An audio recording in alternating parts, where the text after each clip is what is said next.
everybody, I'm going to show you today how to install one of our taps in a real world kitchen. Right, so I've fitted the pipes into the tap. We've got the hot one for the domestic hot, the domestic cold, and then that's the water that goes from the tap into the filter. We've got the screw left, and there's one little hole left inside the tap. So we thread that into there, like so. There's a slot on the bottom that we can tighten it up with. Okay, now we're going to insert the tap into the sink. A little tip is to always put the bigger fittings through the hole first. It will make it a lot easier later on when you've got all the pipes in. So, hot one, cold one, tap to filter, and boiling. Going in there. Make sure we've got the sealing ring on, like so.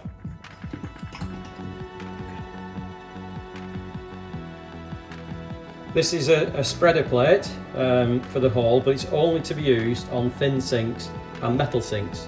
And on this one, we're doing it on a ceramic sink, so that's not required. So what we do need is the C plate and the C washer. So over the threaded bolt that sticks out underneath the tap, we'll put the washer on first, then the C plate, and then we'll tighten it all up with the nut. For ease of use, I'll use one of these box spanners.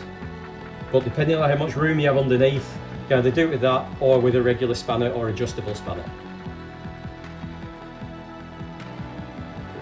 Okay, I've fitted the hot and cold pipes onto the isolation valves now, just hand tight.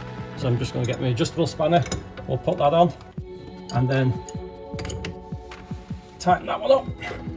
There we go. And on the cold one,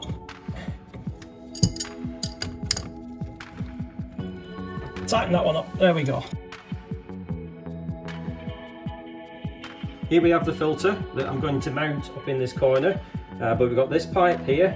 It says tap to filter, and that pushes onto the top of the filter housing. Now on here you'll look, we've got some arrows, or some will say in and out. So from the tap, that's got to go into the in on the filter, and then we have another pipe here that goes on the out, and this end screws onto the blue on the tank. Okay, so now we're ready to fit the pipe from the filter onto the blue on the tank. So it's coming from the filter into the tank. So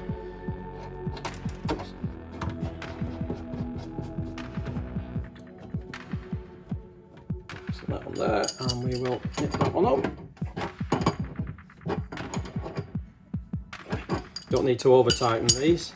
And then we've got the boiling water one that goes onto the red on the middle, and we need this little adapter, the barbed adapter, onto that. So just put the spring there for a second. We've got silicone washer, nut, and adapter. So the adapter goes through the nut, then the silicone washer goes on the inside, and we screw that onto the red terminal onto the tank. And once again, this doesn't have to be over tightened, so do it hand tight, and then I like to do it just a quarter or a half a turn, like that. Then we have the spring clip, so we put the spring clip over the silicone tube, like so, and then push the silicone tube over the barbed connector, like so. That's it. And then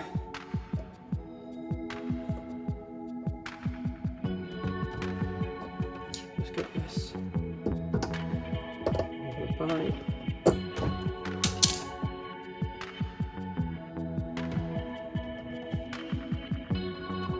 There we go, we're on.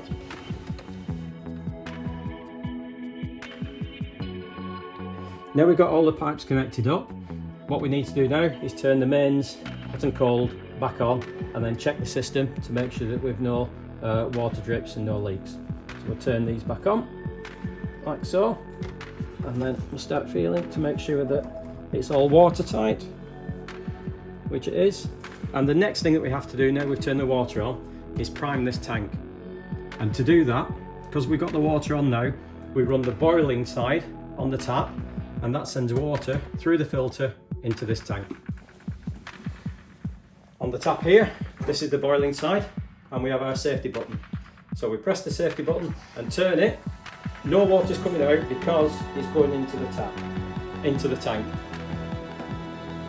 While we're doing this, again, what we'll do is we'll check for leaks to make sure that there's no drips anywhere and it's all watertight.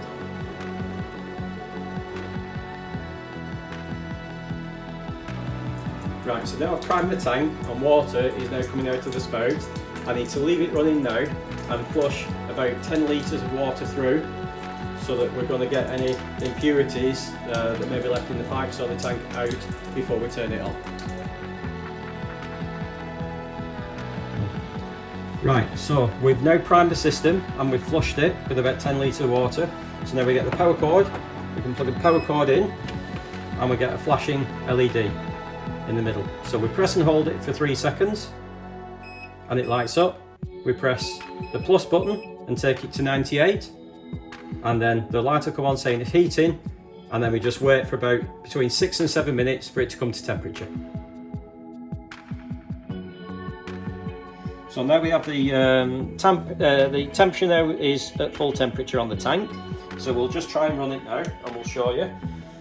We have a safety lock on the tap, and on this one you press the button, turn it towards it. There's a delay built in purpose and the boiling water comes out. And if we let go, it springs back off and then the water shuts off. And then it's back on its safety. On this side you've got the hot and the cold. So back for cold, forward for hot, and then you've got the rate of flow on the lever. So here we have our filter recognition system. At the moment it's reading full.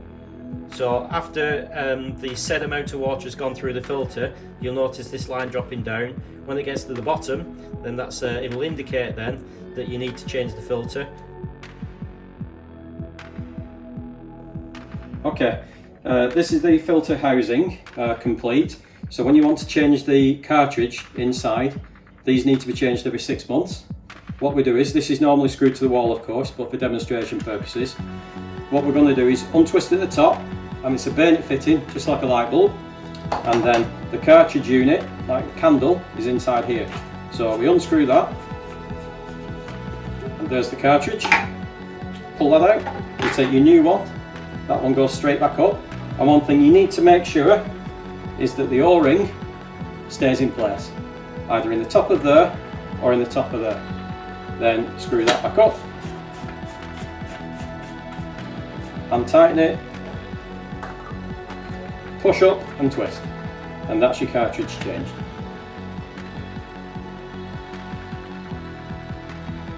So now we have the system set up fully and it's running and working. I just wanted to mention that if the house has a power cut or the power is turned off, when it comes back on, it won't come back into this state, it comes back into standby mode. So we have to press and hold the power button again for 3 seconds and then make sure we're back on 98 on the temperature.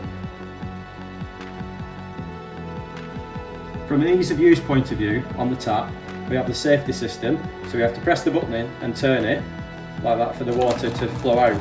But what I like to do is simply grab around the tap and turn it, and I find that much easier.